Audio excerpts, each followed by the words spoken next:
Hi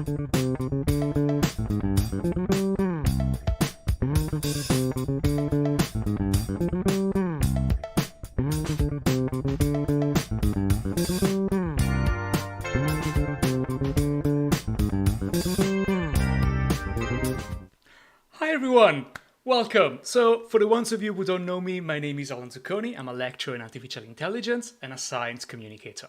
And if this is the first time you're watching, a warm welcome to Gamedev Graveyard. This is the weekly show where we talk about unfinished projects, games that didn't make it, prototype, post-mortem, projects that got resurrected, all that kind of stuff. Now, as always, as I've been saying for the past few weeks, a lot is happening right now around the world, and every week, apparently, it's getting worse. So if you want to spend 1 hour just to relax and talk about games and stuff related to game development and the game industry, well, that probably this is you're in the right place. Just a bit warning, today we might talk a bit about harassment in the game industry, or at least it's a topic that it's on the table and that perhaps we could touch at some point. Maybe yes, maybe not, we'll see. But just so you know, in case it's a bit too much for you to take on top of everything that's going on. My microphone hopefully works again. If it doesn't, please let me know. Or if it dies during the stream, please let me know. And as always, you can leave comments in the chat, and hopefully we'll be able to address all of them. I'm sure there will be quite a few questions for the topics we're going to touch today. Now, with that being said, the guest we have today is Rosa Carbó-Mascarell. She's a very well-known Spanish game developer and game designer. And oh, hello, Fede. And she's also a very well-known advocate, and she has been doing quite a lot of events. She's pretty much on fire those days. So she's been nominated as one of Develop 30 Under 13 2017. She has been nominated by Games Industry B as one of the top 100 most influential game industry people in 2018. And MCV nominated her for the Game Campaigner of the Year Awards 2018. There's a very long list of other awards, but I think that it's too long. It's too long. So hopefully Rosa can say a bit more about their stuff. And in the meantime, hi to Jerry and to Guillaume. Thank you so much for joining. So I think with that being said, we will probably start chatting with Rosa. Hi Rosa, how are you doing? Hello, hi. Can I just say, you said my name perfectly. That's never happened before. Well, I mean, I think it helps the fact that I'm Italian. So yeah. How do they usually say, like, Rosa, how do they say? Rosa Carbó-Mascarell. Yeah, that's how people usually say it. But you've got to roll the R's. You've got to go like, people well, can't do that. That's easy. I'm Italian. That's very easy. That's the easy part. But I gotta struggle because nobody can pronounce my name correctly. So I stop pronounce my name correctly. Yeah, I do that too. I introduce myself. Hi, I'm Rosa. And it's like, no. I'm Rosa.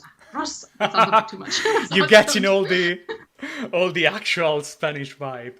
So, Yeah. Rosa, do you want to introduce a bit yourself? Sure. Yeah. So I'm a freelance game designer. I've been working as a lead game designer at places like Nexus and Milo. Right now I am at Love Shark.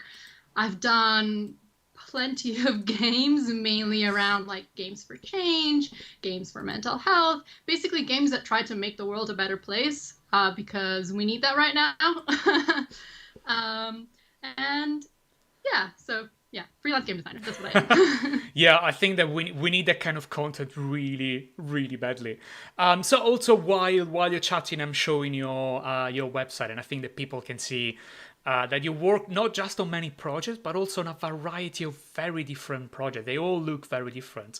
So how was your experience working on so many things that are so different and have so many different aims? Yeah, I mean, when I think about making games, I kind of compare it a little bit to artists and like, okay, so my mom's an artist, and it took her like a really long time to like kind of find her voice, find her medium, find her, what made her paintings like her. And I think a lot of artists go through the same thing. Like in their 20s, they're doing all sorts of weird stuff. In their 30s, they kind of start to kind of solidify and find their voice. And then by the time they're 60, like they do that one painting like a million times, and that's their signature painting. So yes, I have done quite a lot of different games, but I feel like that's the normal, like I think that's just what you do as a game designer, is you explore loads of different things that you can do with a medium until you find kind of your thing. I think it's actually really interesting what you mentioned, because I have something very similar when it comes to, for example, working on tutorials. And I've been doing stuff from like machine learning to AI to inverse kinematics to shaders, and they're always like a challenge, but it's always really nice to have a chance to work on like so many different things. You know, every time it's like, will I be able to do it this time? Will I be able to get this to work this time? Yeah. Now, Yeah, it's a fun challenge. yeah, oh god, yeah. To do things differently, yeah. So a few more people actually join the stream. So hi Hamed.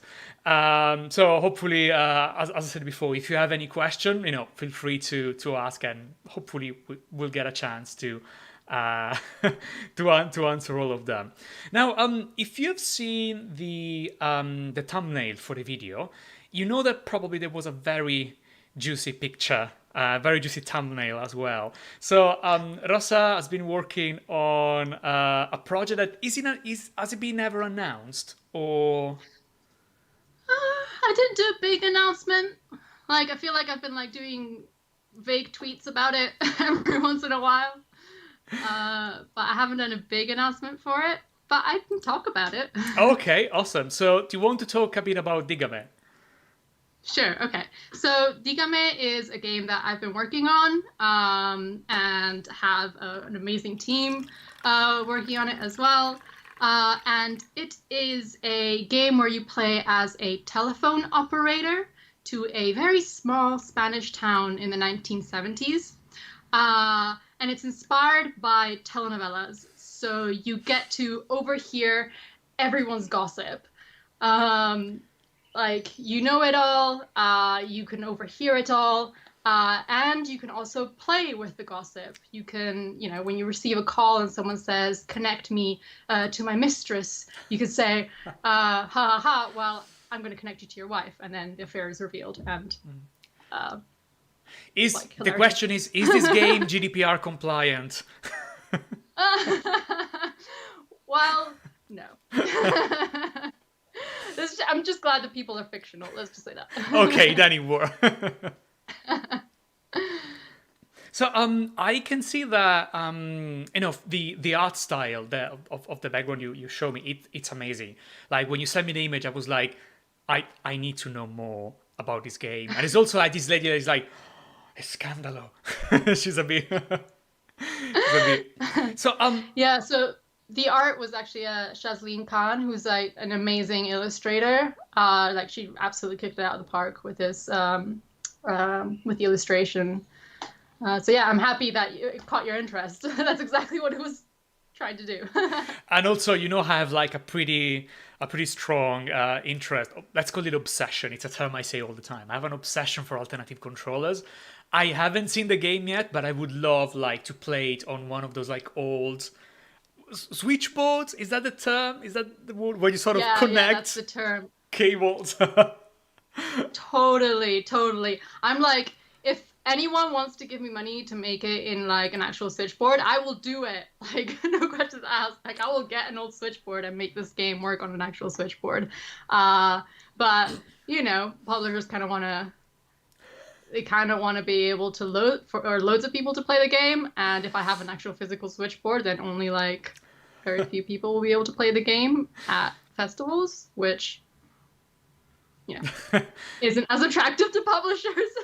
I know we have Jerry on the show on in the chat that he has been on a few episodes before, and he's very active in the alternative controller.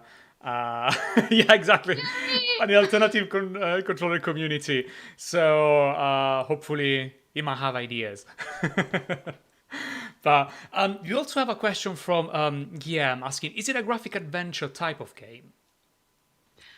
No, so it's mainly an audio game. So you are sitting in front of your switchboard and you hear like a phone ring and that's someone calling you.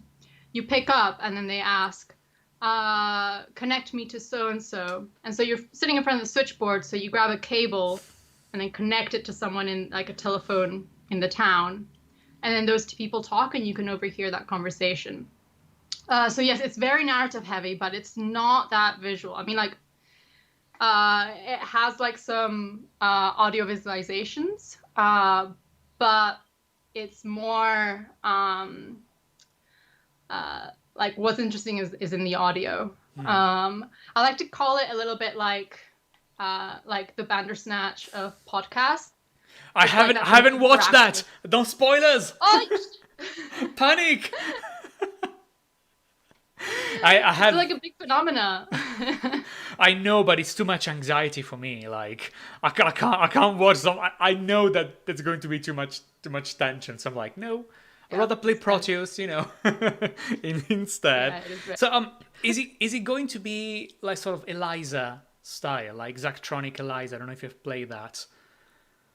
I haven't played it, but now I will. It's really nice. Basically, you're sort of a virtual psychologist, psychotherapist, something like that. And basically, it's you have like the background with a picture that is mostly static, and then you hear like the voices of people chatting, but they're just a background that changes every now and then. So it's very narrative driven. So it's from your description, it sort of resonated with me. Yeah, I didn't know about that. I'm actually going to play it because that sounds very relevant. But I love Zachtronics, so I'm always I tried everything for me compares to one of his games, so it's how it works for me. So one question that I was kind of interested to know is, how do you play test something like this? Because I'm imagining that all the budget goes into the audio, the voice actors basically. And it's something that you have to get right, because once you get that, you paid for that, and you can't, can you please change it? This doesn't work. How does it work? Yep, totally. So there's like 3 stages to the prototype, and basically try and test like at every stage. The first stage is like the written stage. Actually, more like 4 stages. So the first stage is like the written stage, where we have just a script. The second stage is where we put that script into the prototype so you can play it, but you don't hear things, you have to read things. And that stage is quite a good stage to prototype, like to test at for like the actual story beats and content of the game. And then there's like a second stage, which is like really crude VO, like literally just me going like with my crappy acting, going like Scandalo. Escandalo. Basically. We need like a GIF, like Escandalo, like just a segment, like in looping. Yeah. And then like the final stage, once like that's like feels right and we've gotten the beats right, and like move on to actually getting voice actors on board to make it sound not so bad. What about the actual translations? Because I'm imagining that there are so many challenges in a game like this. Because of course, you want it to be playable to a large audience, well, I suppose. But also it's very specific. It's a small town, it's a small Spanish town in 1970s. I know nothing about the period. I know nothing about, that kind of culture. So how do you balance the fact I that can tell you things? Yeah, the fact that it needs to be sort of authentic, but it also needs to be appealing. How do you manage that? Okay, so I mean, there's a big reason why. Well, a couple of reasons why we picked that setting. First of all, well, I'm from Spain, and my family is from a small village, more or less, where we're imagining this is set. And so kind of like the game was inspired by an actual real life story. So there was this one woman in my parents' village who knew everyone's gossip. She knew who was going out with who. She knew who was sleeping with who. She knew everyone's secrets. And the reason was because she was a like telephone operator. Um, and my family found out that she was listening on conversations because once my aunt was on the phone to someone, well, she was on the phone to like this boy that she had been like, flirting with a little bit. And then suddenly they hear a voice in the middle of their conversation going like, "Oh my God, just ask her out already." And and my aunt was mortified. She was like, "Holy shit, this woman has been like listening to my conversations." And like, yeah. I mean, in terms of GDPR, that's complete breach. But in terms of a game, that's juicy. It's actually interesting I because want to be that woman. Yeah. yes, sorry, go on. Yeah, but anyway, that's how that story came to that the idea for the game came to be. But also like this game kind of also touches on like much deeper topics. So one thing that telenovelas are really, really good at is that yes, they're fun, yes, they're like saucy and like intriguing and like have all these plot twists, but they also use that to look at social issues. So they use that to look at feminism, female reproductive rights. They look at immigration. They look at they use that platform to talk about issues. And so with this game, I'm trying to do the same thing. So it's not just about, listening to gossip. It's also about how communities excuse bad behavior, the role of the community in like holding people accountable, the role of gossip in both, warning people about bad actors, but also silencing victims. So, it is a fun telenovela, but it's also a bit more than that. And I mean, I don't really know if that's a setting, but I imagine that probably Spain in 1970s is very similar to Italy in 1970s. So I can sort of see probably where this is going, the direction this is taking. And I think you're mentioning something quite interesting, the fact that especially we call it gossip now. And if you gossip on someone, it seems very innocent. It seems almost playful and a bit childish, but innocent, and not really dangerous. But I think that a gossip back maybe in 1970s could probably have the power to ruin someone's life. Especially if they, oh, she's not a good woman. She's. Yeah, I mean, it was worse than that in Spain. Like, so this is set in 1973. In 1973, Spain was still under a fascist dictatorship. Like, there was a group which taught women, taught my mom how to be a good housewife and the role of women in Spain. And it was, you have to sit a certain way. You have to like, you have to be like, you shouldn't speak up. Like, it was definitely telling women that they had to be submissive. And, in the 1970s, like the fascist dictatorship was like really, it started off like really, really harsh. The interesting thing about the 70s, though, is that it was coming towards an end. So, the dictator Francisco Franco died in like the mid 70s of old age. So there wasn't like a big like revolution. No, it was like he just died away. He just and doing research about this time in Spain has actually been really, really scary.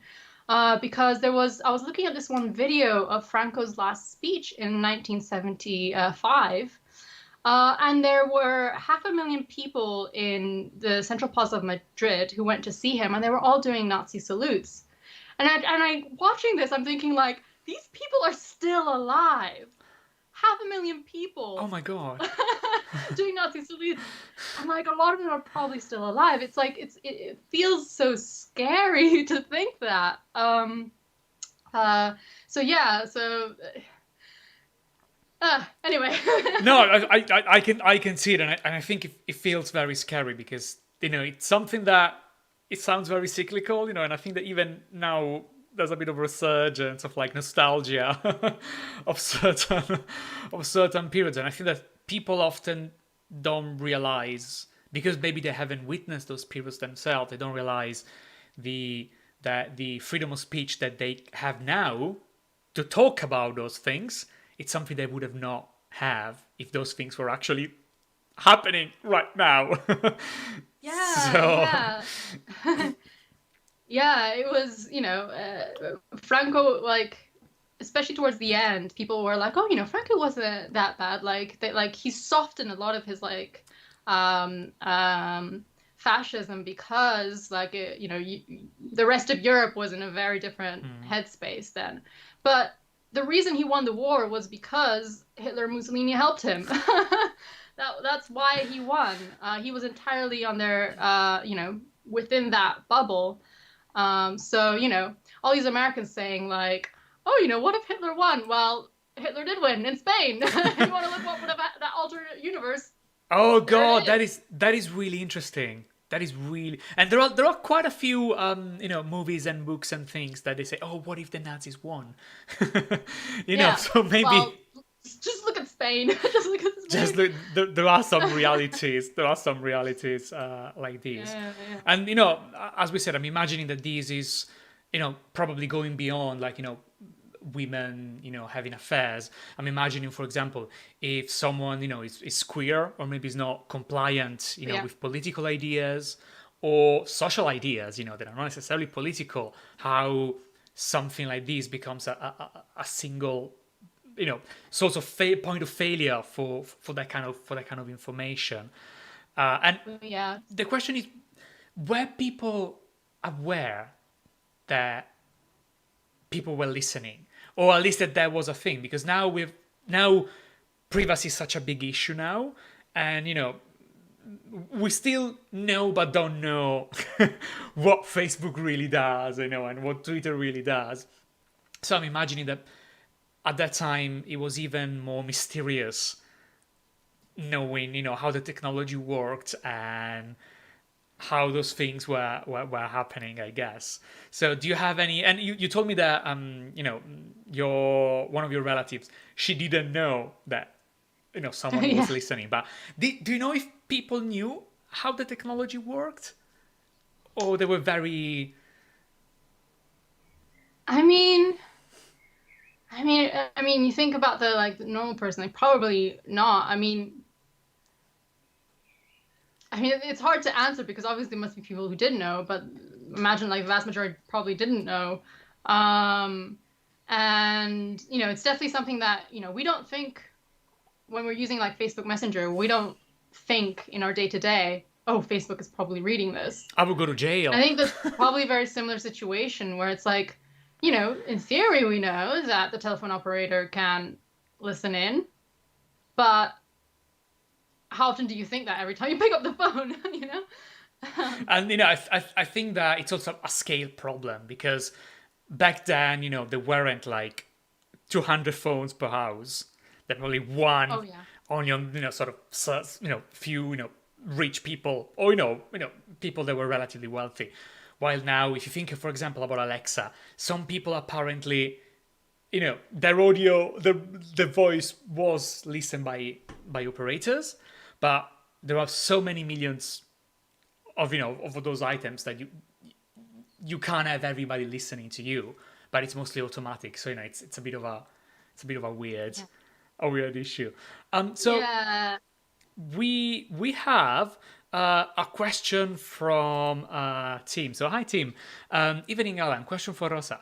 I am working on a period set game at the moment. How do you find representing the politics of the time with the politics of now?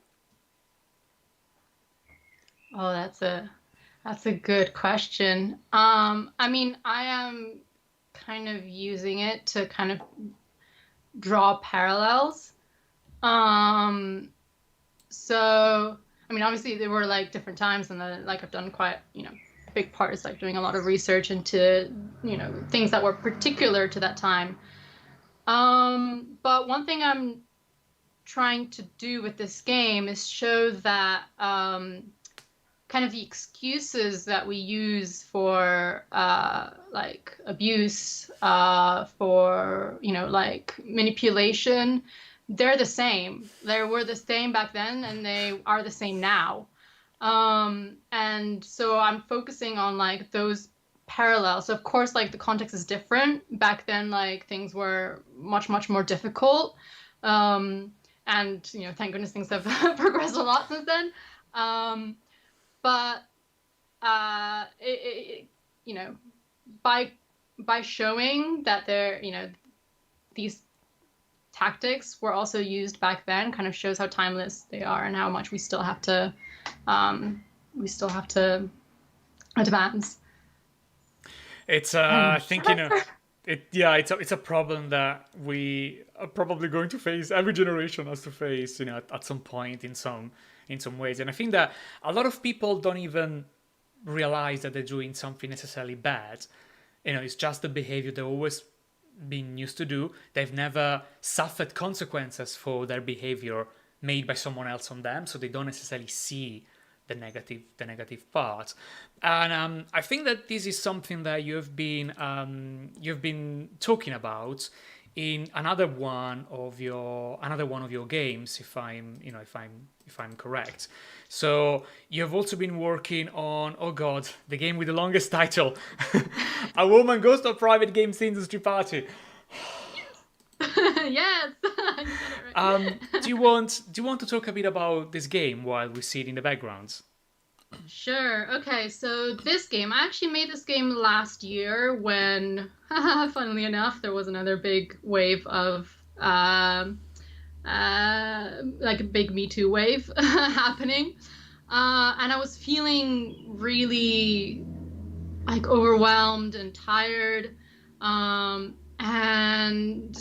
I felt like I had to do something. So that something ended up being me spending an afternoon making a game about things that men have said to me at industry events, to kind of show how, these comments, when you hear a lot of them, it's tiring. Basically I just wanted people to like kind of walk in a woman's shoes and see for themselves what it feels like to receive sexist comments, and what you end up how it ends up making you feel. I think it's very interesting because, especially right now, if you open Twitter, don't open it probably. There's a lot of, there's a sort of another sort of Me Too wave of some, maybe not as big as the previous ones, but, it's getting momentum. And I feel that for me, there's a danger with those kind of storytelling narrative around those kind of waves. And it's the fact that the stories that usually we, tend to be heard the most are the most extreme. So, women that have been assaulted, if or worst. And I think that this, in a way, hides the fact that, might make people, okay, we know that those assaults are bad, but the problem is that they just like the final stage of something that started much, much earlier. So that the consequence of a series of behaviors that made people feel comfortable in taking so many steps towards you or whatever, And I think that, Exactly. and I think that this game does this. It's a short game. It lasts like 3 minutes, so it's people can play very easily. But I feel that nothing terrible happens in the game. There isn't any graphical depiction. There isn't any assault. But it's what people would call like microaggression, maybe that could be the word. So sort of an environment that keeps having those very, let's say, biased maybe dynamics or toxic dynamics. And I think that each one individually of those characters, that maybe a couple no, but each one, they don't necessarily say something that is terrible. It's just that they're all together and there's no escape. Yeah. Yeah. It's kind of like what I'm trying to show is that we shouldn't excuse them as, oh, they're not terrible, because they're still bad. Yeah. You shouldn't ask a woman at an event if she would be willing to go on a date with you. Like, stuff like that has actually happened to me where, like, I'm at a professional event and I'm really excited to, like, talk to a professional. Yeah, exactly. Like, I'm here networking, and then someone makes a comment about, like, my dress, the way I look. I've gone to like, I've met up with men who then turn around and surprise me when they said, like, this was a date. And I was just like, what? I came here with, like, my portfolio. I didn't know that was a date.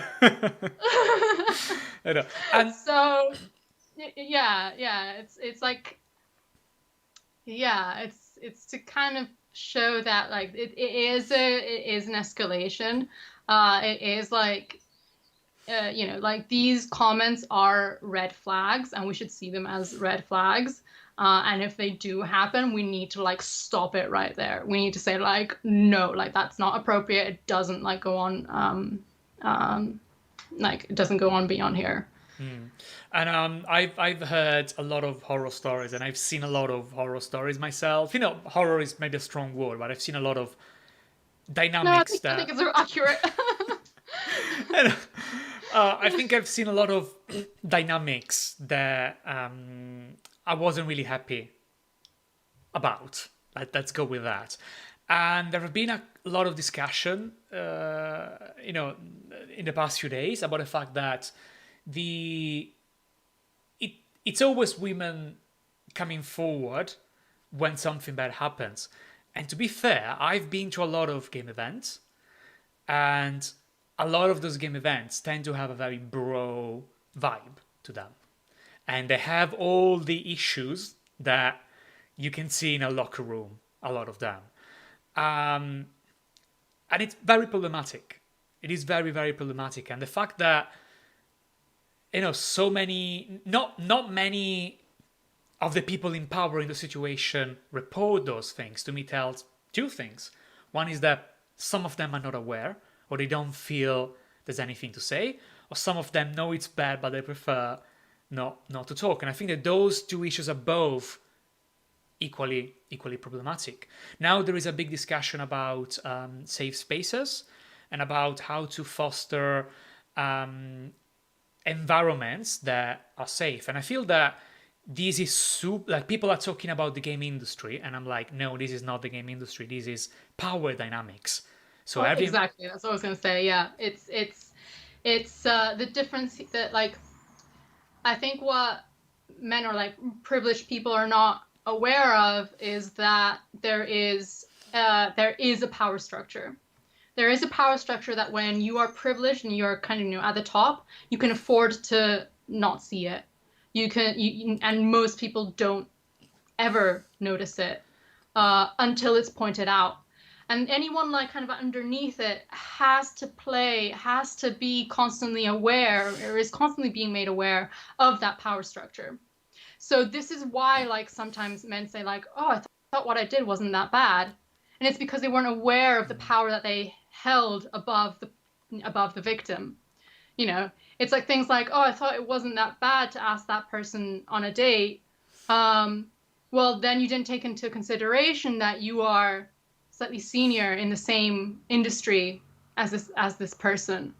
And that's something that, that person never had to think about, but everyone else does. And everyone else, like, so you get asked on a date by someone that's more senior, you feel pressured. You feel pressured because you're like, oh gosh, if I say no, will they get angry? What will they do? And it's that power dynamic that people need to be constantly aware of. Like, it's like, I mean, like, Black Lives Matter, like, a really, really good kind of, like, saying that they started saying was like, it's not enough to be not racist. We have to actively be anti-racist. And I think the same applies to sexism. Like, it's not enough to be like not sexist. We have to actively be anti-sexist. We all have to be actively like thinking about these things, just as same as we should be actively thinking about racism. It's you know, we have to every day practice having this, um, seeing the world through these lenses. It's a constant struggle, I think, and I work at a college. I'm a lecturer, and this gives me infinite power over people's lives sometimes, because I decide if they get accepted or not. I decide if they have to move to London, maybe from China. I don't know, from the other side of the world. I can decide if they fail or not. I can decide if I'm introducing them to contact or not. And I can see, and maybe some students are older than I am, but it's not that. It's the fact that there is such a strong power imbalance that it's pretty easy to understand that a lecturer and a student, having a relationship is problematic. It's not necessarily bad, but it's problematic nonetheless. There is a power dynamic, and there is always a power dynamic with any two people, but sometimes it's more obvious than others, right? And so I have a basic understanding that of the power I have, and the certain dynamics are wrong. I think that the same doesn't. Not everyone has realized, as you said, that they have that power in the industry. Even, for me, it's obvious that I have it. For someone else in the game industry or in the industry in general, might not be obvious because they're like, oh, but I can't do anything to you, to your career. But maybe that's not how you see them. Maybe, No. there are target of opportunities. And so suddenly every refusal, anything someone refuses can become, a block pathway for a career. So it's something that a lot of people should be really, really aware of. And I'm not seeing them. Academia is, I think, slightly better probably just because it's really frowned upon to have those kind of... Yeah, I feel like it's general knowledge that lecturers shouldn't date their students. Yeah, let's say it is general knowledge. Whether that happens, general knowledge, everyone knows that. whether that happens or not, that is another thing. So there's a question related to these that I wanted to ask you. What is your opinion, for example, on alcohol and events? Because I know there has been quite a big discussion whether or not alcohol is the culprit. Whether or not banning alcohol does anything or not. What is your view on that? So I don't think alcohol is the culprit. Systemic sexism and racism is the culprit. And the fact that, these sort of behaviors are just allowed and there's no consequence. Would banning alcohol at events help? Yeah, absolutely. I think a lot of people see alcohol as an excuse. An opportunity. So, yeah, they would see it as like, oh, I can't, I was just drunk. It's like, no, you're still responsible for your actions, even when you're drunk. And you shouldn't use that as an excuse. So will it help? Yeah, it will probably help quite a lot, definitely in the short term to do more events that don't have alcohol. And then, but that, we can't only do that. We also need to look at the systemic sexism and racism in the industry and, world at large well, to truly fix that, because, people are going to abuse alcohol or no alcohol. Yeah. You've got to stop the abuse, Yeah. I mean, one comment I have, as about alcohol and events is that, so I stopped drinking, about over a year ago. So, for health reasons, and also just because, it wasn't making me happy in any way. Like it wasn't something that I particularly enjoyed. And I started realizing like the industry does look very different when you're sober. It does. It does. Yeah. You start, like alcohol kind of helps. Well, it helped me to like not see red flags. It would kind of blur them and be like, oh, it's okay. It's I guess. fun. Just But now banter. I was like, no, I can spot them really clearly, and like this is not okay. Yeah. And I think that a problem that happens with alcohol is that if you're a man and you're drinking and something happened, oh, but he was drunk, come on. If you're a woman and you're drunk, oh, but she was drunk. There's a sort of double standard that I've seen, and the majority of accidents, problems that happen, for example, at the colleges, tend to be around alcohol. And also, it's non-inclusive for so many other reasons. Like, what if you're a Muslim? What if, you can't Totally. drink or you don't want to, you don't like it? I don't know. You have to drive. Totally. No, totally, absolutely. Yeah, I mean, I think we need absolutely. If Fede, you're Muslim and then you can't attend events, and that's absolutely something that the industry should have taken into consideration ages ago.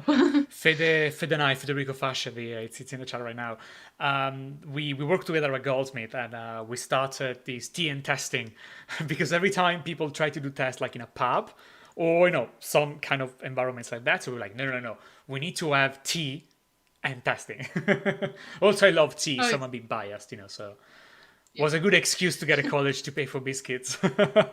I guess. So I think that we started to take a sort of a deep route, I guess, talking about those kind of games, and those are not the only sort of serious games that you've been working on.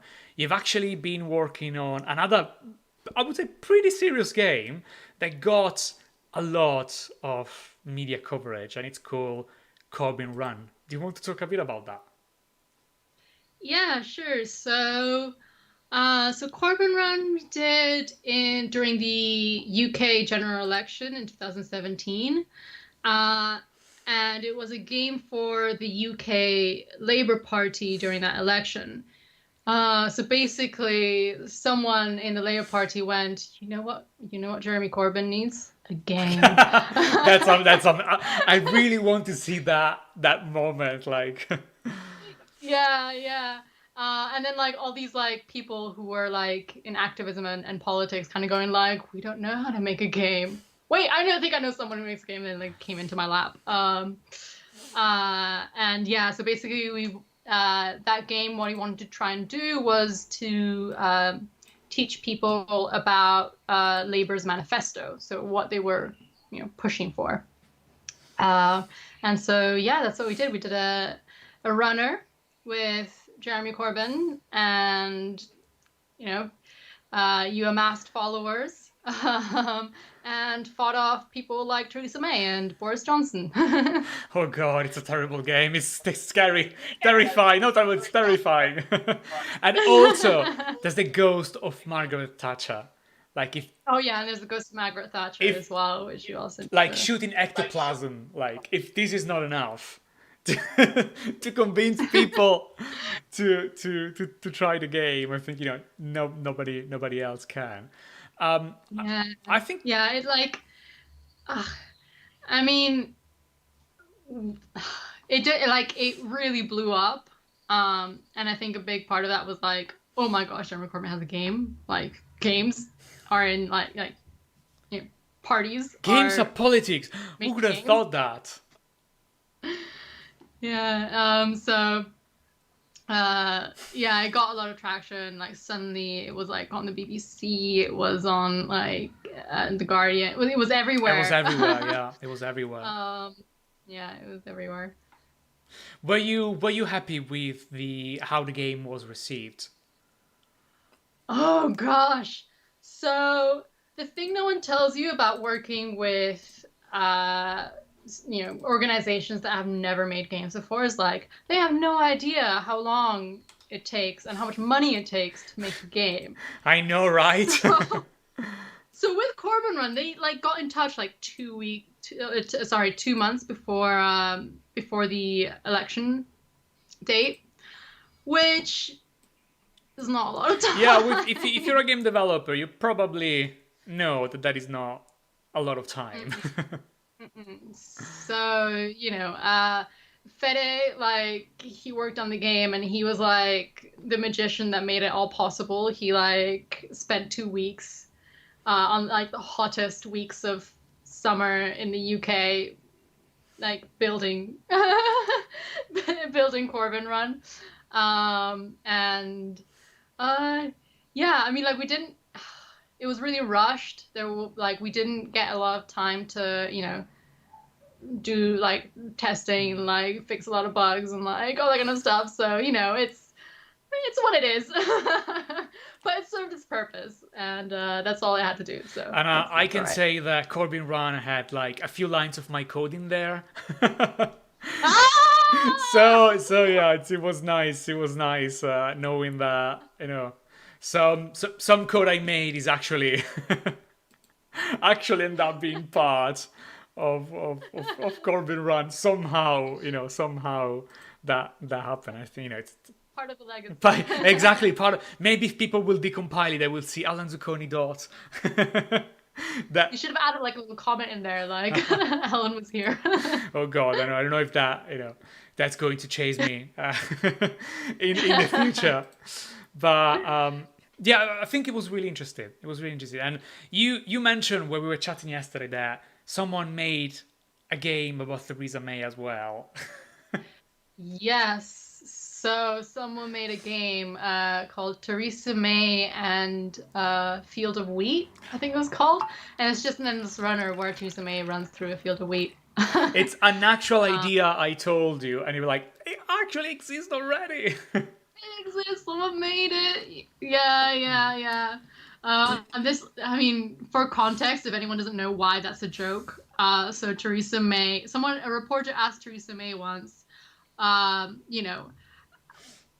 like what rowdy things did you do as a teenager? Like what like bad stuff did you do as a teenager? And Theresa May's answer was like, I ran through fields of wheat. Which is why that's a thing. Oh well, I know I have very strong opinions, I guess, about making sort of games like that, because I think the risk is that you sort of make those characters more popular and appealing, and you make a joke about something that might hide something more serious. Theresa May, now, she's famous for that, and, everybody sort of iconic trashy moments, I guess. But, she has done some pretty nasty stuff, really, really bad stuff. And I think that, borderline, human rights violation, I guess. Yeah. Both when, Margaret Thatcher was alive and now throughout. And I think that people deserve a chance to show that their ideas have changed. So, I don't see, I think it's good that people have changed, and she has changed a lot of her ideas. But knowing on how the policies that she actually signed off, it's hard to know whether or not that's a stunt, or whether or not she really believes that. And I think, especially when it comes to colonialism and foreign, politics, I think that Theresa May has been a pretty dreadful lady. Yeah, I mean, she was very famous before she became MP. She was really famous among immigrants in the UK, precisely because of the policies that she was trying to push to stop immigration. So, when the elections were happening, and it looked like Theresa May might, come into power, she was a favorite amongst, a lot of people. I mean, out of all the options, to be honest. But a lot of, I spent a long time, like in 2016, going like, you do not want her because she will do loads of really, really bad immigration policies, which might mean that I can't stay here. Yeah. And then, like, I'm a fairly, well-educated, have a master's degree, and like, white woman. Like, and I can't imagine like, all the stuff that's happening with like Windrush and all these other issues. How she's gonna take those? So, yeah.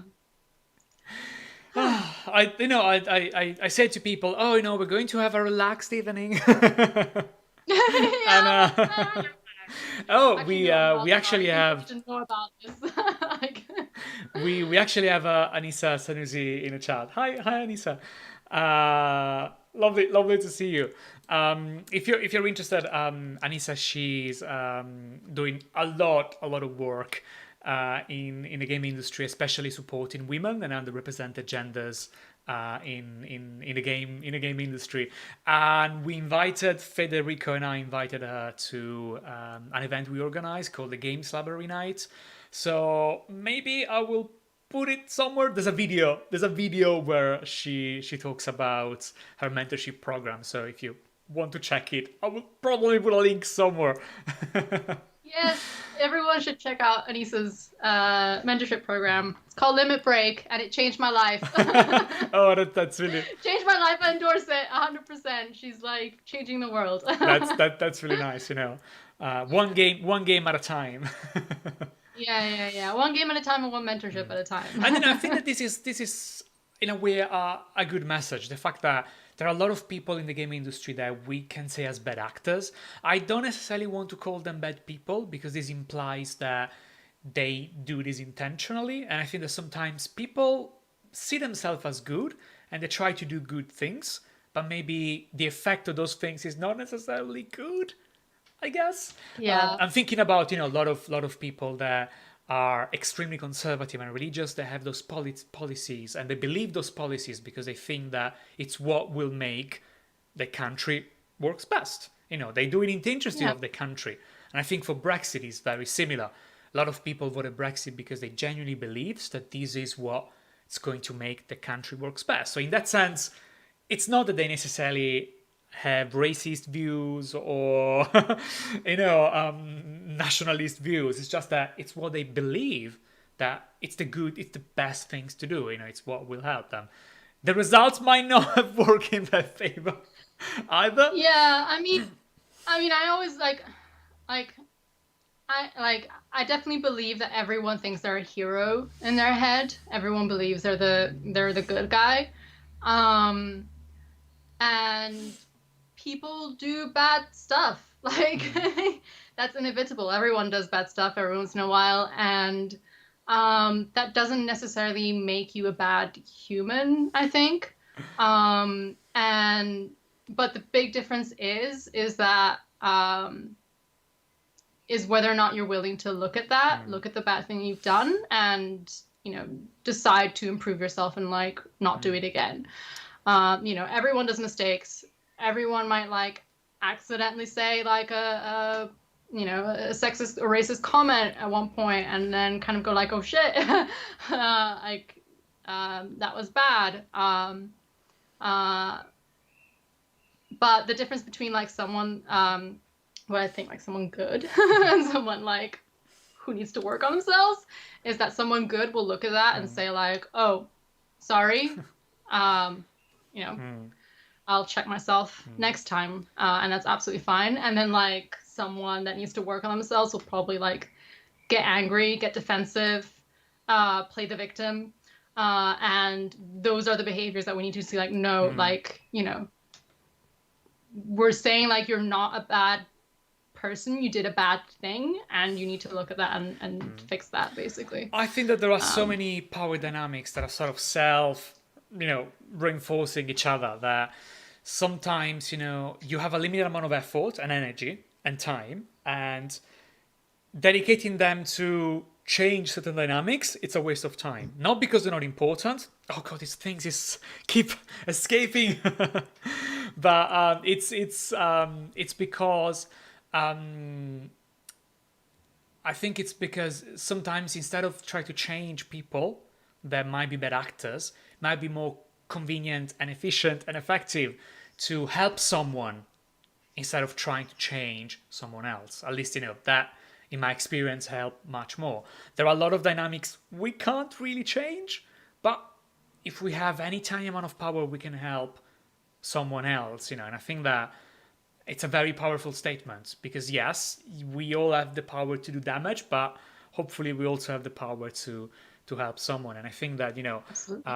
it's something like for example the Anissa is helping people to help in a way, Yeah. if that makes sense. It's giving a sort of framework to help women and underrepresented genders in the game industry, specifically to improve and to get better and to have a bit of support. And I think it's very important because a lot of the opportunities I had them because people helped me. For good or bad, that's what happens. And people that might be underrepresented might not have those same opportunities. So I think it's really Absolutely. important to make sure that something like that happens. Now, with all of that being said, it's getting heavy. Maybe going back to games. I know that you've actually did some work for Dear Esther. Do you want to talk a bit about that? Yeah. So I did a map of Dear Esther. This was for their relaunch of the new edition of Dear Esther. And the way that came to be actually probably perfectly encapsulates how the industry works and why a lot of minorities have a hard time getting opportunities. Um, is that I just happened to be at a games event where the publisher that was publishing this new edition of Dear Esther was there, and I don't know how we started talking, and he said, "Oh, we're publishing, yada yada, Dear Esther." I was like, "Oh, I love Dear Esther! Like it's one of the games that made me go from architecture into games." And he was like, "Oh, really? We're thinking of doing a map of Dear Esther." And I just went like, "Can I do it?" I had I then went home and dug through all my old architecture drawings to go "Oh, does this look good? Will this convince them?" Um, and it did, even though there were probably so many million other artists who were probably better better suited, but yeah, I was just there at the right time, right place, and just happened to have the right content to convince them. And so yeah, I made the map of Dear Esther. And I think it's beautiful. I have a weird fetish for topographical maps and diagrams and stuff like that. Actually, there's a tutorial about topographical maps that will come soon. It's written. I just need to finish it out, but it's coming. It's coming. And I love games that actually use that style. Like for me, the best part, for example, of Firewatch is the map. I love the map. Mm, Or in other waters where you see basically the outline yeah. of the valleys and heights and things. I love it. So seeing something like this also makes the game seems there's so much more behind the game. It's not a game anymore now. It's a real place. Now it's almost like if the game is a reconstruction of this place. So it's sort of inverting in a way the Yeah. Yeah, also it's not just a map. There's actually quite a lot of riddles in there, and if you can read maps, then you might pick up on some of them. hints and things. Yeah, yeah. Hints, hints, hints. But this is not the only map that you have done. In fact, you've also worked on the map for Proteus. How did it Yeah. happen? So that was unofficial. So Dear Esther was official, Proteus was unofficial. So the Proteus maps came about. I did them for a magazine called Heterotopias, which looks at architecture and video games. Yeah, So that was, that work kind of also came from the Dear Esther map. And someone went like, oh, this would be great for Heterotopias. And so I did a Proteus map. And the way that the Proteus map, so the funny thing about Proteus is that every time that you play, you generate a new island. So doing a map of an island that is always different was fun. So did you actually like went around the level and tried to check the heights and stuff? How did it work? Okay, so I did that for the Dear Esther map. So for that one, I did like I used a lot of like some techniques that I learned from architecture school, and some mixed with like just flying around Dear Esther and like going to the top and like getting all the angles. But for Proteus, what I did is I used watercolor to just generate the islands. Just generate the islands. And then looked at the Proteus maps and looked at what landmarks they use and like tried to figure out the rule set for Proteus. And then implement that in the, I guess like, kind of translate the digital code of Proteus into a analog version, if that makes sense. I think it makes sense, yeah. Okay. and it's really, again, it's really, really nice. I kind of wish like there was a game with that exact style. I think I would actually love to to play something that looks exactly like that. So I think that would be really nice. So I think that we've been covering a lot of different topics. So in the meantime, if any one of you that is watching, you have any question for Rosa, just type it in the chat, and hopefully we'll be able to answer it. Now there's another question that I have for you, and it's a question that I asked to all of the guests. How many versions of Unity do you have installed on your machine? So I actually have a fairly new laptop. 0? And I already have 3 versions of Unity. So they just keep piling up. I feel I need to install a new one today probably, and I'm like, no, I have no energy. How many do you have? I have, well, not many now. Maybe I have 4 probably, I guess. But I think the maximum point was 7, maybe. Yeah. Thank goodness for Unity Hub. Well, not really, but it's just making this suffering nicer. But it also promotes it by helping you. Do you want to install another one? Yeah. Although I have to say, like, the amount of games that I make with Unity are not that much, actually. So one thing that I tried to do as a game designer is I like prototyping things really quickly. And Unity is not often the best thing to use for that. There are tools which are much, much easier to use. You don't need to code, like things are already, kind of laid out for you. And like, I do kind of like using those. It's a more hacky way to make games, but it works. Oh, we love the hacky ways, So I'm a big fan of of everything that's like that's how you get stuff done. It's how you get stuff done. And so like, there's things like Bitsy. Like Flick game. I made games in Multimedia Fusion for ages because it's what we learned to use in our masters. Yeah, which is like Game Maker, but a little bit more, temperamental probably is the right word to use. No one uses it except Baba Is You was made in it. Oh, really? I didn't know that. Or maybe I did know, but I forgot. Yeah. I was so surprised because it was like when we were doing the masters, everyone was like, oh, why are we learning this program? It's crap. Like, no real games are made doing this. Excuse me. Lo and behold, like 3 years later, game with tons of IGFs and it's made in MMF. Really nice. So we have a question from Guillaume asking, what tools do you use for prototyping? I think maybe you okay. answered a bit, but Yeah, but to like kind of like list them off. So Bitsy is really good.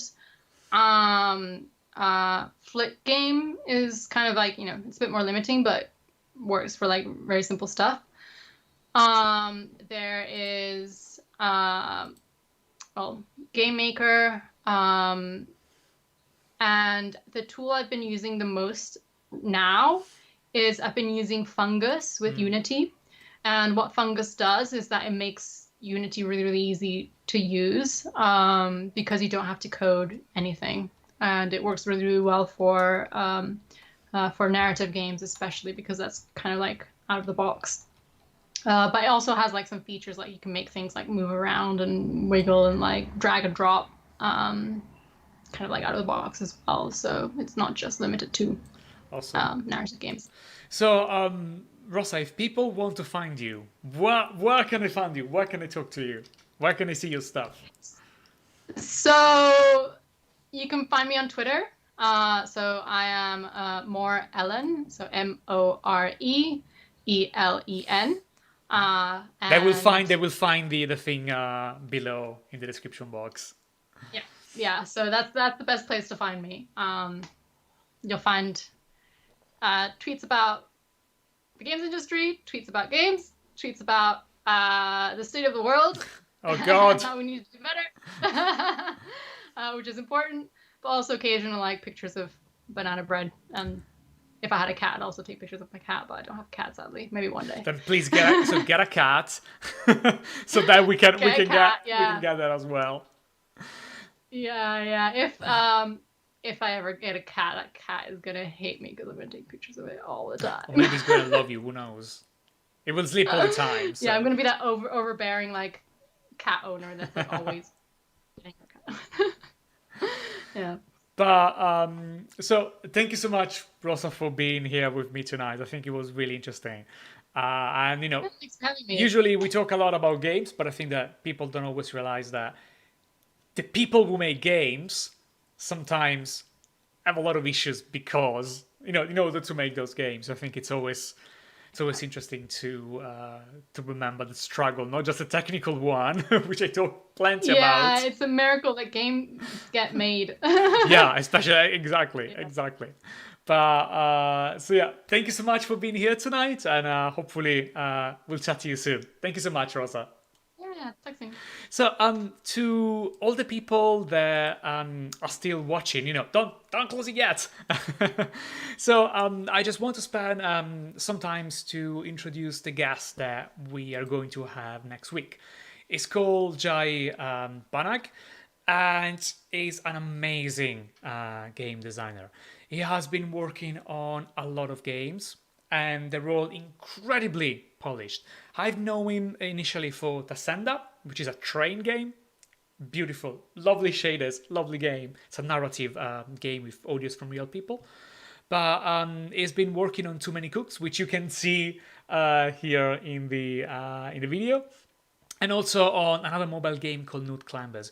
He has worked on many other different projects, and something I love about Jai is the fact that he keeps iterating on a game until it's perfect. So knowing his design process, it's something that I'm really interested to investigate next week. And as always, I think that I just want to spend some time to thank all the people that are basically made this channel possible and this live possible. And this, of course, wouldn't be possible without the contribution of all those amazing people on Patreon. Now, what you'll see now is actually an extract from the first proper video that I've released on my channel. I've done, millions, not millions, probably like 12 live streams like this one on the channel, but this in a way was to prepare to have some content on this channel, to prepare it for more edited video. So I worked on the video you see right now, which is a short documentary, video essay, call it as you want it, about the AI of creatures. That's a game that was released in 1996 and it pioneered both artificial life and artificial intelligence. So rediscovering this game, was like explosion of nostalgia, but it was also really, really interesting to see how ahead of its time it was. And moving forward, I hope that I will have a chance to produce much more content that is looking like this. So content that is looking much more like videos from AI in games or from Game Maker's Toolkit. So that's sort of the direction in which I hope this channel will go. So thank to all the people that, of course, made that possible with that contribution and with the help. And whatever you do, even something as small as subscribing to the channel really, really helps to gain a bit of momentum and to help me producing those kind of content. So thank you so much for doing that. Now, with that being said, once again, thank you so much for watching, and hopefully I will see you next time. Thank you.